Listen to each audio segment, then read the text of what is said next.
Welcome back to Eliances Heroes, where heroes in business align. To be part of our super community and find out more about Eliances, visit www.eliances.com. That's right, and we're back. Thank you again, everyone out there. I can't thank you enough for the comments, the feedback, the messages that we get. This is what keeps us going now in our, sixth year. And thank you for the feedback we continue to have when we had on the founder of E-Entertainment. So make sure that you go to, the only place where entrepreneurs align, Eliances, ELIANCS.com. Click on the radio to listen to past interviews. Well, I'm super excited today. Are you ready for this? We have with us Stephen Riggio. He is the former CEO of Barnes & Noble. And if that wasn't enough, he's translated 2 historical books from Italian to English. And you can reach him at SicilianAvengers.com. Once again, that's SicilianAvengers.com. So welcome to the show, Stephen. Nice to be here. All right. So let's just jump right into that. You got to be a book lover to become the CEO of Barnes & Noble. Are you? Sure. As an early, in my early childhood, I was a voracious reader. And what kind of books were you reading? It's interesting because when I was young, my brother, who had founded Barnes & Noble, used to bring home books to me all the time. He'd take them from the bookstore and give them to me to read. And I remember the very first book he gave me was Aldous Huxley's Brave New World. I was only 10 years old at the time, so that was kind of a mind-opening experience, if you will. And from then on, I was kind of off to the races as a reader. How do you think things have changed so much with, is it out there where it seems like people are reading less and now more watching movies, now more doing like instant TikTok and stuff. But isn't there something unique when you're actually reading and using your imagination? When we were expanding the company, we started in the 70s, went through the 80s and 90s and into the aughts. And almost at every time, people would say to us, people are not reading anymore. There's too much television. There's too much cable television. Then there was video games. Then there was the internet. But interestingly, and then ebooks. Interestingly, book sales have grown through every decade. There's something about books which other forms of leisure entertainment can't compete enough with. There's nothing like holding a book, and diving into it. Books are for people with aspirations. And especially being able to imagine what it is, right? When they're describing something or somebody or like what you've created of translating two books from Italian to English, that must have been a feat. We'll talk a little bit more about that. Yeah. You're right, because then each person's visualizing something different when they're reading it. Of course, yes. Yeah. Where do you see as far as with now, and again, where you see things going, though, in regards to bookstores themselves and stuff? I mean, do you see eventually everything just going online? I mean, will there be bookstores besides at the airport where you're paying triple the price? Well, as I was saying, when the internet came, back in the mid 90s, people were afraid that it would kill bookstores, partly because you could just order a book online and get it delivered to your home. But the more significant aspect of the internet to bookstores was the fact that you could now look up information online. If you were going on a trip, before you would go into a bookstore and you'd buy a handful of travel guides. Right. If you were interested in a road trip across America, you'd buy a road atlas. Any cooking, there were all types of information that was now available online that was, formerly used to be only in books. Magazines were a big part of Barnes & Noble sales for many years, and many magazines have stopped publishing. Yet bookstores are still thriving. because there are enough books in print that people come to bookstores for. So they've managed to survive. They're not going away. Well, I'm motivated after this interview to pick up a Yeah. book and start reading because it doesn't happen enough, and it's almost like that peace and quiet, right? I think more bookstores opened last year than in the last several years. So there's kind of a resurgence. People love to go to bookstores. They're cultural centers in the community. Like we used to say about our stores, everyone was different. So if you went in a Barnes and Noble, even just a few miles from each other, the selection was different because they had to be customized to the community. Right. So they were like cultural centers. But how do you go into a bookstore and not critique the bookstore itself, having all this experience and go, well, I think this would do better over here, this section over here. No.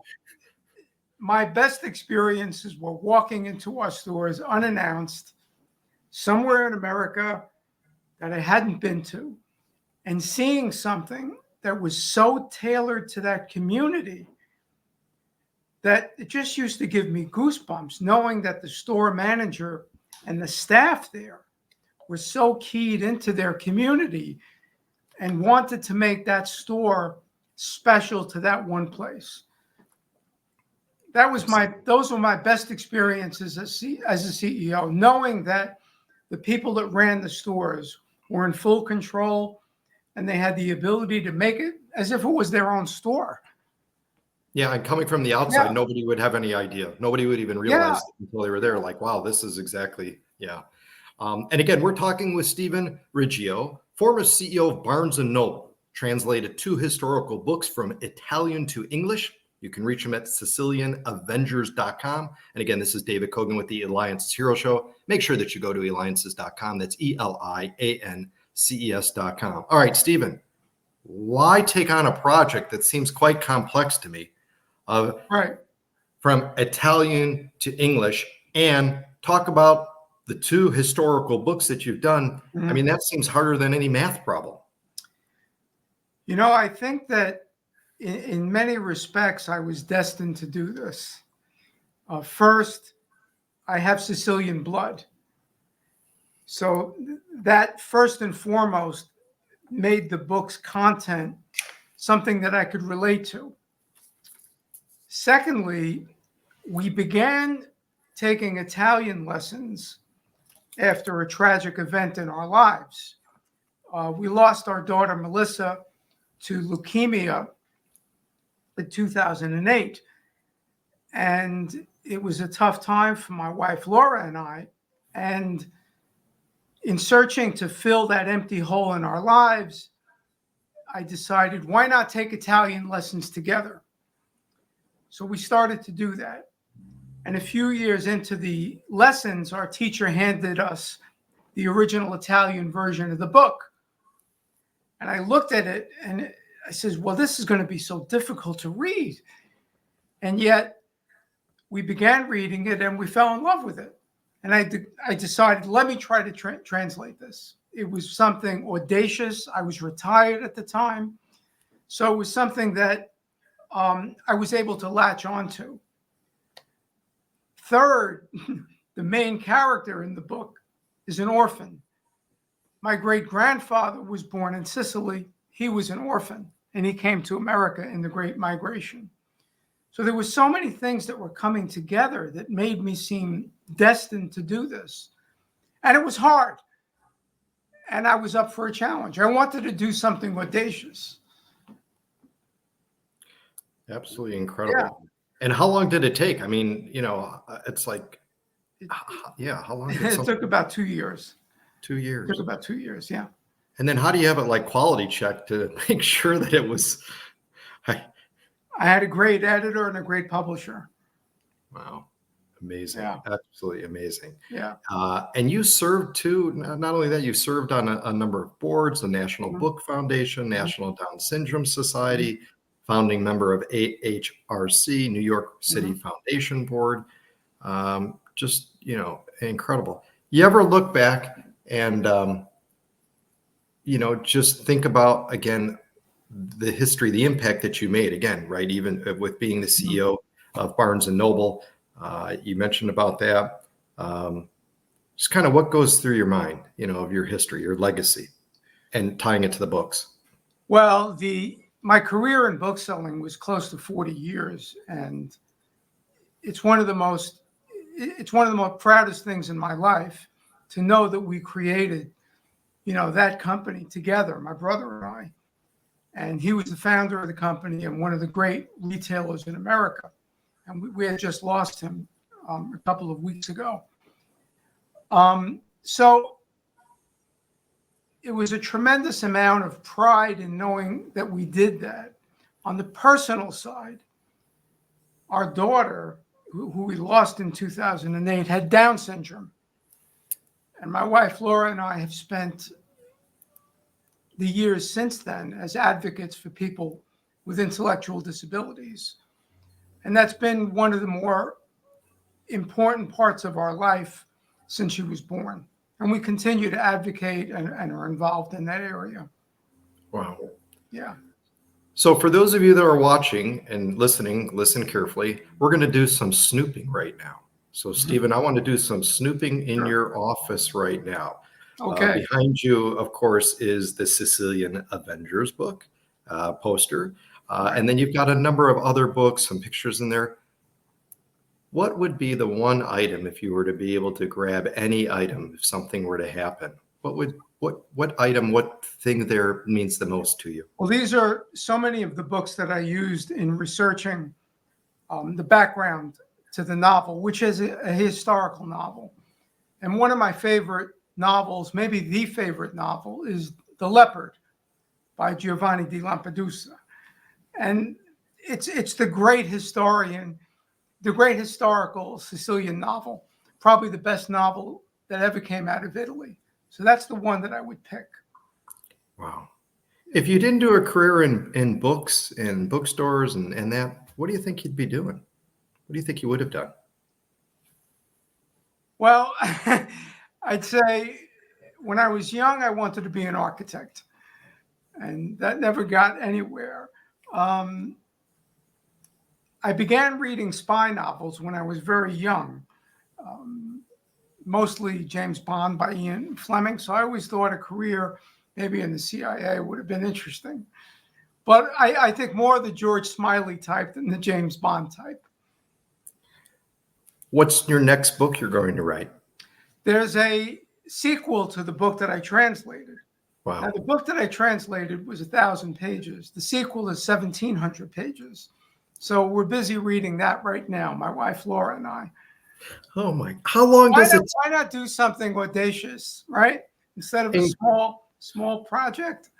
Incredible. How long does it take to read it and then this is a very long project. Read it, translate it, have it reread in the translation. When I retired, as I said, we lost our daughter, and when you retire, you're looking for things to do and things to fill the time. And learning the Italian language was something that I just grabbed onto. I had studied it when I was young, but never really stayed with it. And the great thing about this is that my wife and I are doing it together. We're reading the books together. We're finishing the books together. And as I translate it, we're working together, and it's very, very gratifying.